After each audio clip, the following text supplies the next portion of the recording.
భారత రాజ్యాంగంలోని ఆర్టికల్ 148 భారత ప్రభుత్వం మరియు రాష్ట్ర ప్రభుత్వాల రాబడి మరియు వ్యయాలకు సంబంధించిన ఖాతాలను ఆడిట్ చేయడానికి బాధ్యత వహించే కీలకమైన రాజ్యాంగ సంస్థ అయిన భారత కంప్ట్రోలర్ మరియు ఆడిటర్ జనరల్ స్థాపన మరియు పాత్రకు సంబంధించినది.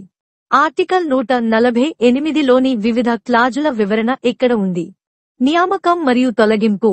భారతదేశం యొక్క కంప్ట్రోలర్ మరియు ఆడిటర్ జనరల్ భారత రాష్ట్రపతిచే నియమింపబడతారు. నియామకం విధానం రాష్ట్రపతి చేతి మరియు ముద్ర కింద వారెంట్ ద్వారా ఉంటుంది. సర్వోన్నత న్యాయస్థానం యొక్క న్యాయమూర్తిని తొలగించే పద్ధతిలో మాత్రమే క్యాగ్ని పదవి నుండి తొలగించవచ్చని క్లాజ్ నిర్దేశిస్తుంది. ఇది అభిశంసన లేదా తీవ్రమైన దుష్ప్రవర్తన లేదా అసమర్థతను పరిష్కరించే ప్రక్రియను సూచిస్తుంది. ప్రమాణం లేదా ధృవీకరణ. పదవీ బాధ్యతలు స్వీకరించే ముందు నియమిత క్యాగ్ తప్పనిసరిగా రాజ్యాంగంలోని 3వ షెడ్యూల్లో వివరించిన విధంగా రాష్ట్రపతి లేదా మరొక అధీకృత వ్యక్తి ముందు ప్రమాణం లేదా ధృవీకరణకు సభ్యత్వాన్ని పొందాలి. జీతం మరియు సేవా షరతులు. క్యాగ్ యొక్క జీతం మరియు ఇతర సేవా షరతులు మొదట రాజ్యాంగంలోని 2వ షెడ్యూల్లో ఈ అంశాలను నిర్ణయించే చట్టాన్ని పార్లమెంటు రూపొందించే వరకు పేర్కొనబడ్డాయి. నియామకం తర్వాత క్యాగ్ యొక్క జీతం మరియు ఇతర అర్హతలు అతని ప్రతికూలతకు తగ్గించబడవని కూడా ఇది నిర్ధారిస్తుంది. తదుపరి కార్యాలయానికి అనర్హత. క్యాగ్ కార్యాలయాన్ని నిర్వహించడం మానేసిన తర్వాత వ్యక్తి భారత ప్రభుత్వం లేదా ఏదైనా రాష్ట్ర ప్రభుత్వం కింద తదుపరి పదవిని నిర్వహించకుండా నిరోధించబడతారు. ఆడిట్ డిపార్ట్మెంట్ సర్వీస్ షరతులు. భారత ఆడిట్ మరియు అకౌంట్స్ డిపార్ట్మెంట్లో పనిచేస్తున్న సిబ్బందికి సర్వీస్ షరతులు. అలాగే క్యాగ్ యొక్క అడ్మినిస్ట్రేటివ్ అధికారాలను క్యాగ్ తో సంప్రదించిన తర్వాత రాష్ట్రపతికి ఈ క్లాజు అధికారం ఇస్తుంది. ఈ నియమాలు రాజ్యాంగంలోని నిబంధనలకు మరియు పార్లమెంటుచే రూపొందించబడిన ఏవైనా చట్టాలకు లోబడి ఉంటాయి. నిధులు, జీతాలు, అలవెన్సులు మరియు పెన్షన్లతో సహా క్యాగ్ కార్యాలయం యొక్క పరిపాలనా ఖర్చులు నేరుగా భారత సంఘటిత నిధికి వసూలు చేయబడతాయి. ఇది కార్యాలయానికి ఆర్థిక స్వాతంత్ర్యానికి భరోసా ఇస్తుంది. సారాంశంలో ఆర్టికల్ 148 ప్రభుత్వ ఆర్థిక వ్యవహారాలను పరిశీలించడంలో కంప్ట్రోలర్ మరియు ఆడిటర్ జనరల్ యొక్క స్వతంత్రత, సమగ్రత మరియు ప్రభావాన్ని నిర్ధారిస్తుంది.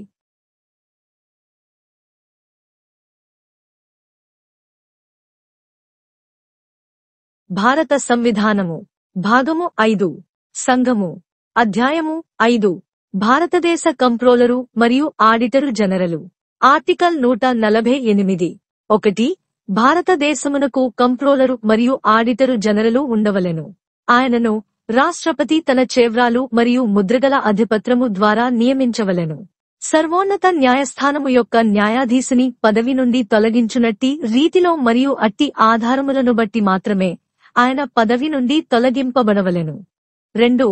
భారతదేశ కంప్ట్రోలరు మరియు ఆడిటరు జనరలుగా నియమించబడిన ప్రతి వ్యక్తియు తన పదవిలో ప్రవేశించుటకు పూర్వము రాష్ట్రపతి సమక్షమున లేక తద్విషయములో ఆయనచే నియమింపబడిన వ్యక్తి సమక్షమున 3వ అనుసూచిలో అందునిమిత్తమై పొందుపరచబడిన ప్రరూపముననుసరించి ప్రమాణము లేక ప్రతిజ్ఞ చేసి దానిపై చేవ్రాలు చేయవలెను.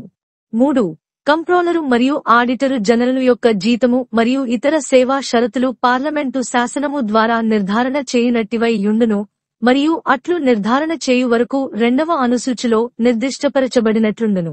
అయితే కంప్ట్రోలరు మరియు ఆడిటరు జనరలు యొక్క నియామకము తరువాత ఆయన జీతమును గాని, గైరుహాజరీ సెలవును, పింఛనును లేక పదవి విరమణ వయస్సును గూర్చి ఆయనకు గల హక్కులను గాని ఆయనకు అననుకూలతగా మార్చరాదు.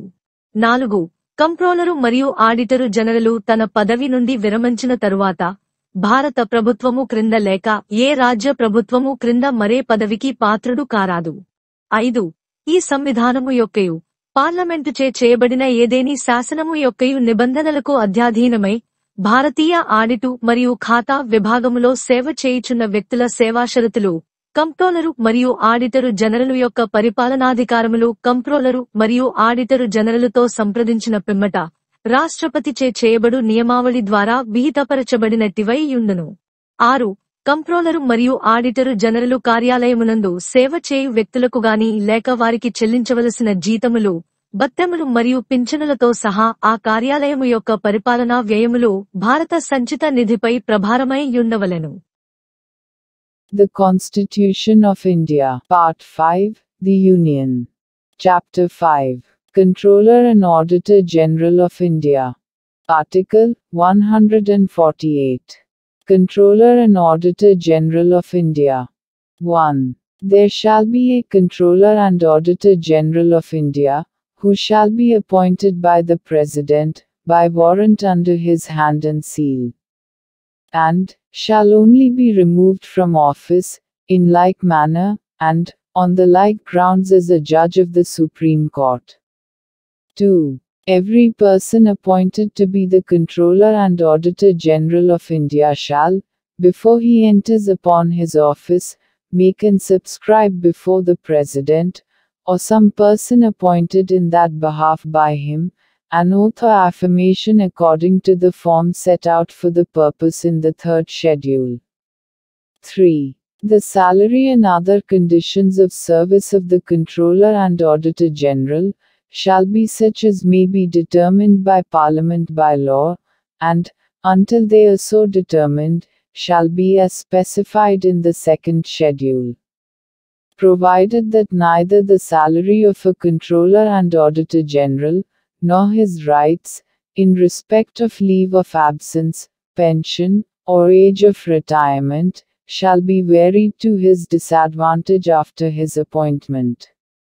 4. The Controller and Auditor General shall not be eligible for further office, either under the Government of India, or under the government of any state, after he has ceased to hold his office. 5. Subject to the provisions of this Constitution, and of any law made by Parliament, the conditions of service of persons serving in the Indian Audit and Accounts Department, and the administrative powers of the Controller and Auditor General, shall be such as may be prescribed by rules made by the President, after consultation with the Controller and Auditor General. 6. The administrative expenses of the office of the Controller and Auditor General, including all salaries, allowances and pensions, payable to or in respect of persons serving in that office, shall be charged upon the Consolidated Fund of India.